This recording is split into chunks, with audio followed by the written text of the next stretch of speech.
Hello नमस्कार। म अहिले स्याङ्जा पाल्पा र गुल्मीको सङ्गम स्थल रुरु क्षेत्रमा रहेको तीनमुखे पुलमा अवस्थित छु।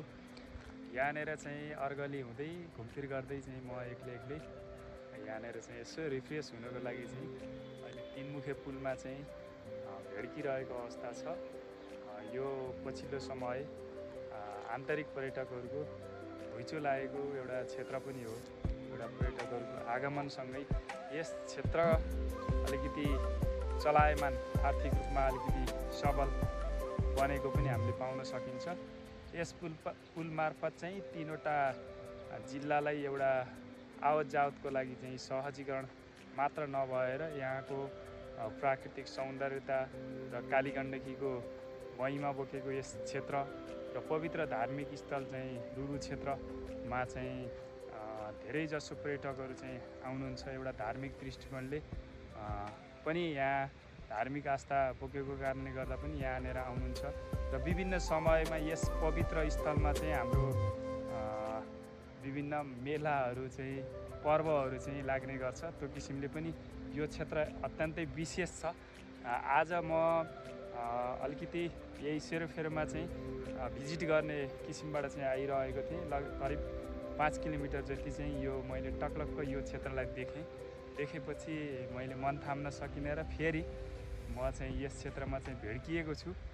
मेरो लागि नयाँ क्षेत्र त थिएन, तै पनि यहाँ आएको बेलामा चाहिँ समयमा हाम्रो पवित्र धार्मिक स्थल चाहिँ रुरु क्षेत्र ऋषिकेश मन्दिर लगायत विभिन्न राधा मन्दिरहरू चाहिँ दर्शनसँगै यो पवित्र कालीगण्डकी स्नान गर्ने काम पनि मिल्छ भनेर चाहिँ म यहाँ पाइला टेकेको छु।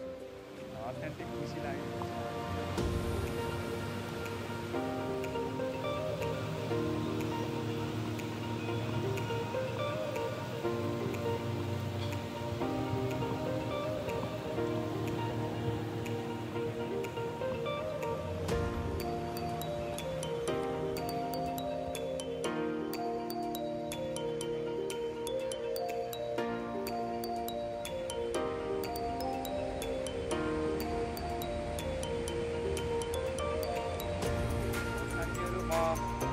अहिले चाहिँ ठ्याक्क यो पुलको बीच भागमा आएको छु। यहाँ पाल्पातिरबाट चाहिँ प्रवेश गरेर अहिले म चाहिँ यो पुलको बीच भागमा छु। यतातिर चाहिँ हाम्रो पाल्पा जिल्ला पर्छ। यतापट्टि चाहिँ हाम्रो गुल्मी जाने साइड छ। त्यस्तै गरेर यो मेरो गृह जिल्ला स्याङ्जा जाने मार्ग यतातिर छ। म अहिले एकपटक स्याङ्जातिर चाहिँ पारीसम्म पुगेर आउँछु। पारी पनि रमणीय स्थलहरू चाहिँ निर्माण भएको छ। यो कालीगण्डकी गाउँपालिकालाई चाहिँ जोड्ने काम गरेको छ यसले। अर्को साइडबाट चाहिँ हाम्रो ग्रामीण सडक पनि निर्माण भएको छ। अब यहाँ हेरौँ, कालीगण्डकी नदीमाथि बनेको भव्य पुल रहेको छ। यो एउटा नेपालकै नमुना पुल हो यो तीनमुखे पुल, जसले तीनवटा जिल्लालाई चाहिँ जोड्ने काम। तीनमुखे पुलबाट देखिएको स्याङ्जापट्टिको हनुमान पार्कतर्फ लागेको छु। यहाँ सिँढी नै सिँढी छ। जय बजरङ्गबली। यो हाम्रो तीनमुखे पुलबाट देखिएको एउटा मनमोहक दृश्य पनि थियो। म अहिले यो कलाकृतिहरू भएको स्थानमा पनि भड्किएको छु र यहाँ आएर छोटो क्लिप पनि मैले आफैले तयार गरेको छु।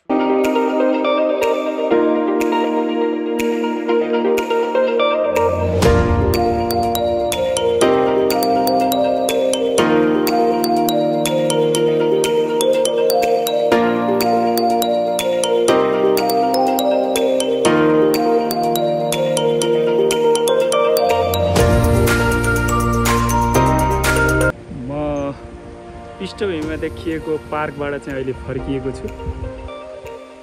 फर्किएर अबको यात्रा भने मेरो पाल्पाको हार्थोकसम्म रहनेछ।